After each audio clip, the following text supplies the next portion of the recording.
Praise the Lord. യേശുക്രിസ്തുവിൻ്റെ നാമത്തിൽ എല്ലാവർക്കും സ്നേഹവന്ദനം. ഈ സാക്ഷ്യം കേൾക്കുന്ന എല്ലാവരെയും ദൈവനാമത്തിൽ അനുഗ്രഹിച്ച് പ്രാർത്ഥിക്കുന്നു. ഇത് പ്രയോജനപ്പെടുന്നെങ്കിൽ നിങ്ങൾ മറ്റുള്ളവർക്കും ഷെയർ ചെയ്യണം, അനുഗ്രഹം പ്രാപിക്കണമെന്നും ദൈവനാമത്തിൽ ഓർപ്പിക്കുന്നു. കഴിഞ്ഞ എപ്പിസോഡിൽ ഞങ്ങളെ സ്നാനത്തിലേക്ക് ദൈവം വഴി നടത്തിയതും സ്നാനക്കുളത്തിൽ വെച്ച് ഞാനൊരു അടയാളം ചോദിച്ചത് അത് ദൈവം നിവർത്തിച്ചു തന്ന അനുഭവമായിരുന്നു. അതായത് രോഗിയായി ഡീപ്പോർട്ട് ചെയ്തു പോകേണ്ട സ്ഥാനമായിരുന്നു, ജോലി നഷ്ടപ്പെട്ട ആ സ്ഥാനത്ത് ഒരു ദൈവദാസൻ കടന്നു വന്ന് ഞങ്ങൾക്ക് വേണ്ടി പ്രാർത്ഥിച്ചു. രോഗസൗഖ്യം ഹസ്ബൻഡിന് ലഭിച്ചു. അതേ തുടർന്ന് സ്നാനത്തിലേക്ക് ദൈവം വഴി നടത്തി. സ്നാനക്കുളത്തിൽ വെച്ച് ഞാനൊരു അടയാളം ചോദിച്ചു. തിരിച്ച് ഇതേ ജോലിയിൽ പ്രവേശിക്കുവാൻ, ഈ ദേശത്ത് നിൽക്കുവാൻ ദൈവം വഴി ഒരുക്കണം. ആ അടയാളം ദൈവം നിവർത്തിച്ചു തന്നു എന്ന സാക്ഷ്യമാണ് കഴിഞ്ഞ എപ്പിസോഡിൽ പറഞ്ഞത്. അതിനായി ഞങ്ങൾ വഴിയിൽ വെച്ച് ദൈവദൂതനെ പോലെ ഒരാളെ കാണുകയും ആ ആൾ ഞങ്ങൾക്ക് വേണ്ടി മെഡിക്കൽ കമ്മീഷണർ അടുക്കൽ ചെന്ന് സംസാരിക്കുകയും അങ്ങനെ ദൈവമായിട്ട് ആ മനുഷ്യനെ ഉപയോഗിച്ചു ഞങ്ങളുടെ ആ വിഷയത്തിൽ. അങ്ങനെ ദൈവം അവിടെ നിർത്തി ആ അടയാളം സാധിപ്പിച്ചു. തിരിച്ചു ജോലിയിൽ പ്രവേശിക്കുവാൻ ഇടയായി. ഇതായിരുന്നു കഴിഞ്ഞ എപ്പിസോഡിൽ പറഞ്ഞത്. അത് കേട്ടിട്ട് ഒരു സഹോദരി എന്നോട് ചോദിച്ചു, അടയാളം ചോദിക്കുന്നത് ദൈവഹിതമാണോ? മത്തായിയുടെ സുവിശേഷം 16-ാം അധ്യായം 1-ാം വാക്യത്തിലെ വിഷയത്തിലാണ് അത് ചോദിച്ചത്. അവിടെ വായിക്കുന്നത്, പരീശന്മാരും സാദുക്യരും ആകാശത്ത് നിന്ന് ഒരു അടയാളം കാണിച്ചു തരണമെന്ന് അവനെ പരീക്ഷിച്ച് ചോദിച്ചു. അതിന് യേശുവിൻ്റെ മറുപടി, ദോഷവും വ്യഭിചാരവുമുള്ള തലമുറ അടയാളം തിരയുന്നു, അതിന് യോനയുടെ അടയാളം അല്ലാതെ ലഭിക്കയില്ല എന്ന് പറഞ്ഞു. യേശു ഒരു ശാസന രൂപത്തിലാണ് അവിടെ പറയുന്നത്. അതുകൊണ്ടാണ് ആ സഹോദരി അടയാളം ചോദിക്കുന്നത് ദൈവഹിതമാണോ എന്ന് ചോദിക്കുവാനിടയായത്. യേശുവിൻ്റെ ആഗമനത്തെക്കുറിച്ച് ന്യായപ്രമാണ പുസ്തകങ്ങളിലൂടെയും പ്രവചന പുസ്തകങ്ങളിലൂടെയും അറിവ് ലഭിച്ചിട്ടുള്ള ജനം യേശു ദൈവപുത്രനാണെന്ന് വിശ്വസിക്കാതെ ആകാശത്തു നിന്ന് ഒരു അടയാളം കാണിക്കണമെന്ന് യേശുവിനെ പരീക്ഷിച്ച് ചോദിച്ചതിനാലാണ് യേശു അങ്ങനെ മറുപടി ശാസന രൂപത്തിൽ പറയുവാനിടയായത്. എന്നാൽ ന്യായാധിപന്മാരുടെ പുസ്തകത്തിൽ ഗിദെയോൻ എന്നൊരു വ്യക്തിയെ കാണാം. മിദ്യാന്യരുടെ കയ്യിൽ നിന്ന് ഇസ്രായേലിനെ രക്ഷിക്കുവാൻ ദൈവം തിരഞ്ഞെടുത്ത ആളായിരുന്നു ഗിദെയോൻ. ഗിദെയോനോട് ദൈവം അരുളപ്പാട് കൊടുത്തു, നീ ഒരൊറ്റ മനുഷ്യനെ പോലെ മിദ്യാന്യരുടെ കയ്യിൽ നിന്ന് ഇസ്രായേലിനെ രക്ഷിക്കും. ഗിദെയോനോട് ദൈവം തന്നെയാണോ സംസാരിച്ചതെന്നറിയുവാൻ ചില അടയാളങ്ങൾ ഗിദെയോൻ ചോദിച്ചു. ദൈവം അത് നിവർത്തിച്ചു കൊടുത്തതായിട്ട് അവിടെ വായിക്കുന്നു.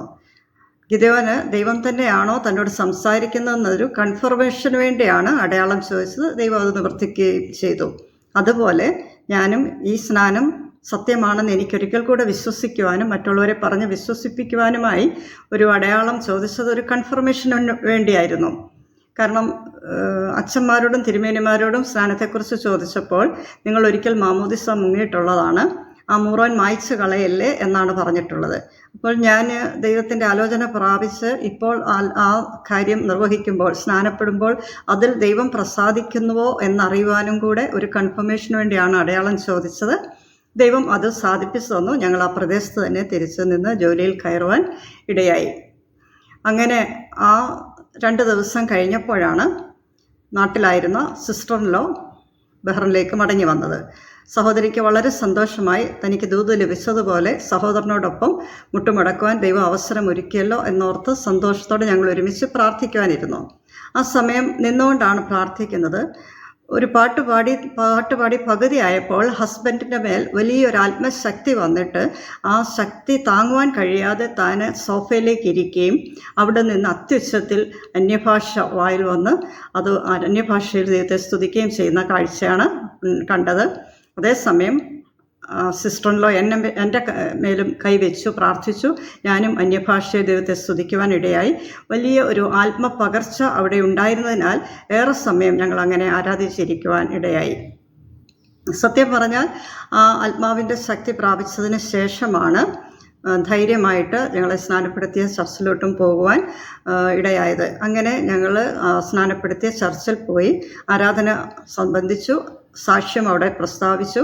ഞങ്ങളുടെ ഈ സാക്ഷ്യം ലീക്കൗട്ടായി ഞങ്ങളുടെ യാക്കോബായ പള്ളിയിലെ അച്ഛൻ ഞങ്ങളെ വിളിപ്പിക്കുവാനിടയായി. അപ്പോൾ 2 ദിവസം കഴിഞ്ഞ് അച്ഛനെ കാണാൻ പോവുകയാണ്. അച്ഛനെ കാണാൻ പോകുമ്പോൾ ഹസ്ബൻഡിന് അച്ഛൻ്റെ ഒരിക്കൽ എന്താ പറയേണ്ടേ ഒരു പരിഭ്രമം ഉണ്ടായി. അപ്പം ദൈവത്തോട് പ്രാർത്ഥിച്ചു. എന്നിട്ട് ദൈവമേ ഒരു വചനം തന്ന് സഹായിക്കണമേ എന്ന് പ്രാർത്ഥിക്കുവാനിടയായി. അങ്ങനെ തുറന്ന വചനം വായിച്ചത് 35-ാം സങ്കീർത്തനം 35-ാം സങ്കീർത്തനം 1-2 വാക്യങ്ങളായിരുന്നു. യഹോവേ, എന്നോട് വാദിക്കുന്നവരോട് വാദിക്കണമേ, എന്നോട് പൊരുതുന്നവരോട് പൊരുതണമേ, നീ പലകയും പരിചയം പിടിച്ച് എനിക്ക് സഹായത്തിനായി വരണമേ. ആ വചനം വായിക്കുകയും വളരെ ധൈര്യപ്പെട്ട് ആത്മശക്തിയോടെ തന്നെയാണ് കാറോടിച്ച് അച്ഛൻ്റെ അടുക്കൽ ചെന്നത്. അച്ഛൻ ഞങ്ങളെ കണ്ടപ്പോൾ നിങ്ങൾക്ക് എന്താണ് പറ്റിയത്, നിങ്ങളെക്കുറിച്ച് കേട്ടതൊക്കെ സത്യമാണോ എന്ന് ചോദിക്കുവാനിടയായി. അപ്പോൾ അച്ഛനോട് ഞങ്ങളുടെ അനുഭവ സാക്ഷ്യം മുഴുവൻ പറഞ്ഞു.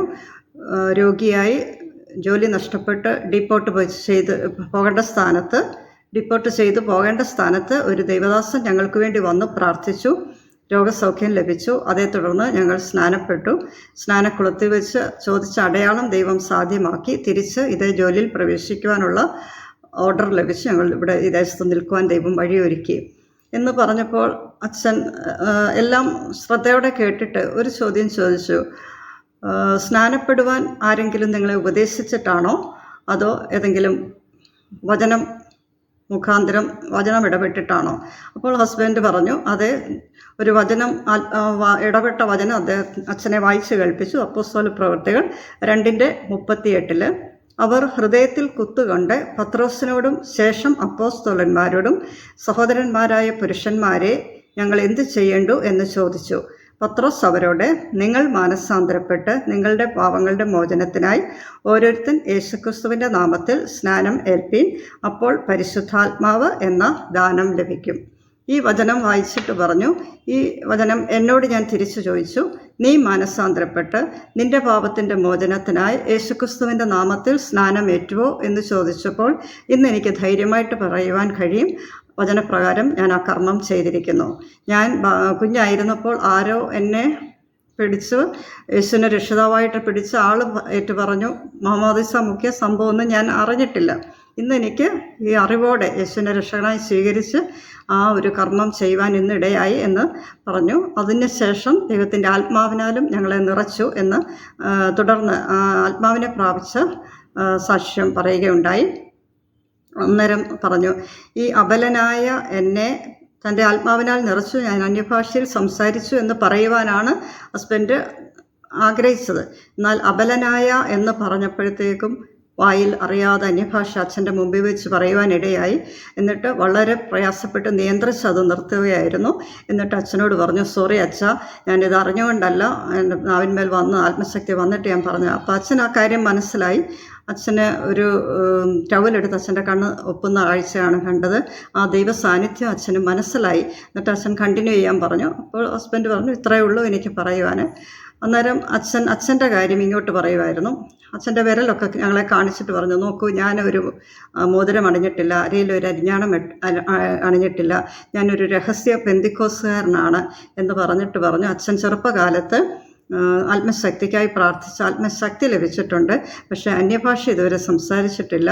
നിങ്ങൾക്ക് ഈ ലഭിച്ച അനുഗ്രഹം ഇവിടെയുള്ളവർക്കും കൂടെ ഷെയർ ചെയ്ത് ഇവിടെ നിന്നുകൊണ്ട് ആരാധനയിൽ മുമ്പോട്ട് പോകാൻ പാടില്ലേ എന്ന് ചോദിച്ചപ്പോൾ ഞാൻ അത്ഭുതപ്പെട്ടു പോയി. അച്ഛനോട് ഞാൻ തിരിച്ചു ചോദിച്ചു, അപ്പം അച്ഛ, അന്യഭാഷയൊക്കെ സത്യമാണെങ്കിൽ നമ്മുടെ സഭയിൽ അതെന്താണ് ഇല്ലാത്തത് എന്ന് ചോദിച്ചു.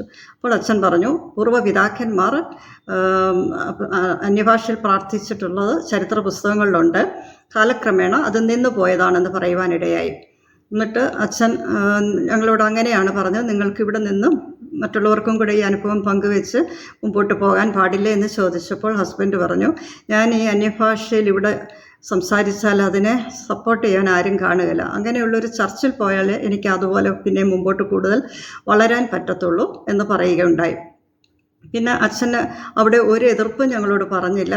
ആ വചനം വായിച്ചതുപോലെ തന്നെ പലകയും പരിചയം പിടിച്ച് ദൈവം ഞങ്ങളുടെ സഹായത്തിനായി അവിടെ ഉണ്ടായിരുന്നു. ഒരു വാദമോ പൊരുതുന്ന അനുഭവമോ അച്ഛനിൽ നിന്നുണ്ടായില്ല. അത് ഓർത്ത് ദൈവത്തെ സ്തുതിക്കുവാനിടയായി. എന്നിട്ട് അച്ഛൻ ഞങ്ങളെ പ്രാർത്ഥിച്ച് അനുഗ്രഹത്തോടെ അയച്ചു. നിൻ്റെ മക്കളെ കൃപാവരങ്ങളാൽ നിറച്ചതിനായി സ്തോത്രം എന്ന് പറഞ്ഞ് അനുഗ്രഹത്തോടെ അയച്ചു. എന്നിട്ട് പറഞ്ഞു, എവിടെ ചെന്നാലും യേശുവിനെ ഉയർത്തുക എന്ന് പറഞ്ഞ് ഞങ്ങളെ അയക്കുകയാണ് ഉണ്ടായത്. അപ്പോൾ ആ ദൈവ സാന്നിധ്യം ഞങ്ങൾക്ക് അവിടെ അനുഭവിപ്പാനിടയായി.